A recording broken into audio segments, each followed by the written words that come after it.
श्रोते हो, आता आपण ऐकणार आहात बीड जिल्ह्याचं वार्तापत्र। बीड जिल्ह्यात जूनच्या पहिल्या पंधरवड्यात कमी पाऊस, शेतकऱ्यांनी पेरणीची घाई न करण्याचा कृषी विभागाचा सल्ला, जिल्ह्यात जागतिक पर्यावरण दिन विविध कार्यक्रमांनी साजरा आणि शाळा प्रवेशोत्सवाच्या माध्यमातून नवीन शैक्षणिक वर्षाला सुरुवात।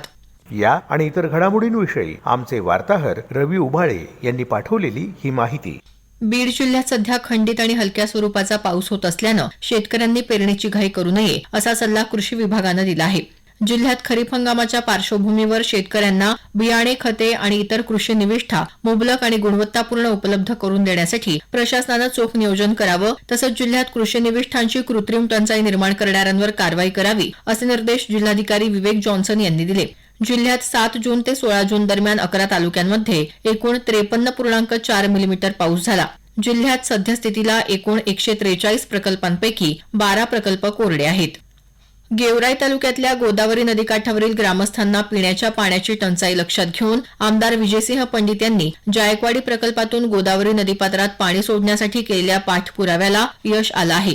जिल्हाधिकाऱ्यांनी नदीपात्रात ग्रामस्थांना पिण्याचं पाणी आणि गुरांसाठी पाणी सोडण्यास मंजुरी दिली आहे। त्यामुळे लवकरच वितरिका क्रमांक 4 मधून गोदावरी नदीपात्रात पाणी सोडण्यात येणार आहे। बीड जिल्ह्यात जागतिक पर्यावरण दिन मोठ्या उत्साहात साजरा करण्यात आला। ठिकठिकाणी वृक्षारोपण आणि पर्यावरण जनजागृती रॅलीचं आयोजन करण्यात आलं होतं। हरित बीड अभियानांतर्गत निसर्गाकडून प्रेरणा, हवामान आणि आपल्या भविष्यासाठी या संकल्पनेवर आधारित विविध कार्यक्रमांचं आयोजन करण्यात आलं होतं। जिल्हाधिकारी कार्यालयात सर्व विभागांच्या प्रमुख अधिकाऱ्यांनी आणि कर्मचाऱ्यांनी पर्यावरणाचं रक्षण करण्याची तसंच प्लास्टिकचा वापर न करण्याची सामूहिक शपथ घेतली। जिल्हा परिषदेच्या अंतर्गत येणाऱ्या सर्व शाळांमध्ये आणि प्राथमिक आरोग्य केंद्रांच्या आवारात वृक्षारोपण करण्यात आलं। बीड जिल्ह्यात नवीन शैक्षणिक वर्षाचं उत्साहात स्वागत करण्यात आलं। विद्यार्थ्यांचं हसतमुख स्वागत, गुणवत्तापूर्ण शिक्षणाची सुरुवात हा संदेश देत जिल्ह्यात शाळा प्रवेशोत्सव अभियान आनंदी आणि प्रेरणादायी वातावरणात पार पडलं। जिल्हाधिकारी विवेक जॉन्सन यांनी शिरूर कासार तालुक्यातल्या खोकरमोहा इथल्या जिल्हा परिषद प्राथमिक शाळेत नव्यानं प्रवेश घेतलेल्या चिमुकल्यांचं पुष्पगुच्छ देऊन स्वागत केलं।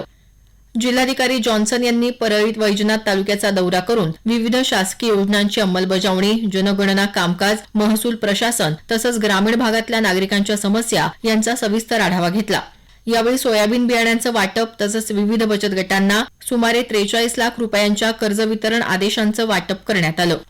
आयुष्मान भारत प्रधानमंत्री जन आरोग्य योजना तसंच महात्मा ज्योतिराव फुले जन आरोग्य योजनेच्या प्रभावी अंमलबजावणीबाबत आयुष्मान भारत मिशन समितीचे अध्यक्ष डॉक्टर ओमप्रकाश शेटे यांनी आष्टी इथं आढावा बैठक घेतली।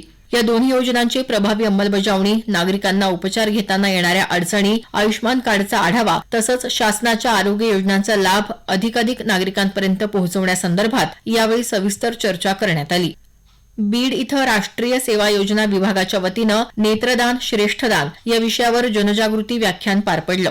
यावेळी विद्यार्थ्यांमध्ये सामाजिक जबाबदारीची जाणीव निर्माण करत अंधत्व निर्मूलनासाठी योगदान देण्याचं आवाहन करण्यात आलं। बीड जिल्ह्यात आगामी पावसाळ्यासाठी प्रशासनानं विभागनिहाय वृक्ष लागवडीचं विशेष उद्दिष्ट निश्चित केलं असून संबंधित यंत्रणेच्या अधिकाऱ्यांनी वृक्ष लागवडीसाठी जमिनीच्या उपलब्धतेचं काटेकोर नियोजन करण्याचे निर्देश जिल्हाधिकाऱ्यांनी दिले आहेत। इतर घडामोडी संक्षिप्त स्वरूपात राजर्षी छत्रपती शाहू महाराज यांच्या जयंतीनिमित्त छत्रपती शाहू महाराज संशोधन प्रशिक्षण आणि मानव विकास संस्थेच्या अर्थात सारथीच्या वतीनं बीड जिल्ह्यातल्या ऐतिहासिक किल्ले धारूर इथं विशेष स्वच्छता मोहीम राबवण्यात आली। बीड जिल्हा पोलीस विभागासाठी 4 AI सर्व्हेलन्स व्हेकल्सचं उद्घाटन पोलीस अधीक्षक नवनीत कौवत यांच्या हस्ते झालं।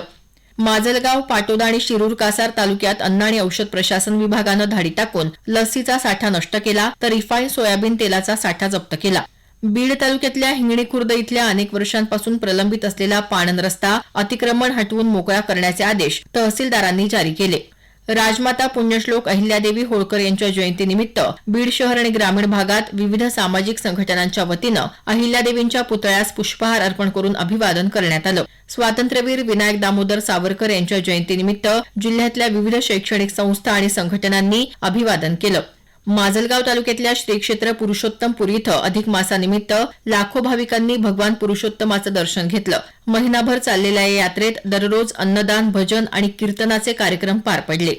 बीड जिल्ह्याचं वार्तापत्र आताच आपण ऐकलं। या वार्तापत्राचे लेखक होते रवी उभाळे। जिल्हा वार्तापत्राचा हा कार्यक्रम आकाशवाणी छत्रपती संभाजीनगर केंद्राच्या प्रादेशिक वृत्त विभागाने सादर केला।